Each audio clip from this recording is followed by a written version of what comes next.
Hey everybody, thought I'd show you some great Iowa artwork that my parents have here in the basement.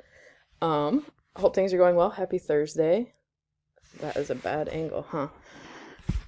Let me know if you guys have questions about past assignments, but make sure that you are getting those turned in. So there's a few of you who've done like half, and I don't know if you just forget to turn it in or whatever it is, but make sure you turn those in. Also, if you think you've turned something in and you don't have a grade for it in the grade book, let me know. If a few days have passed and if it says missing in there, let me know and I'll try to figure it out. This is also my first time doing this, so bear with me a little bit as I get those things figured out.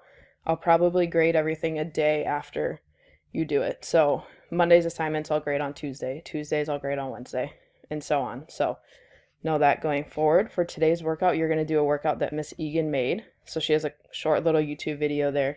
It's like a minute long, and she explains how to make it a little easier and a little bit harder. So make sure you watch that before you go through the table that we have on Schoology. And then, of course, at the bottom, there's going to be reflection questions. So make sure you are filling those out. But most importantly, your third hour. So make sure you're filling out the daily check-in at the bottom. Okay, you have to do this every single day. I'm going to talk about it in every single video because it's super, super important that you guys turn those in because I have to turn in absences and I do not want to mark you absent. So make sure above all else, get that turned in. If you have any questions, please let me know.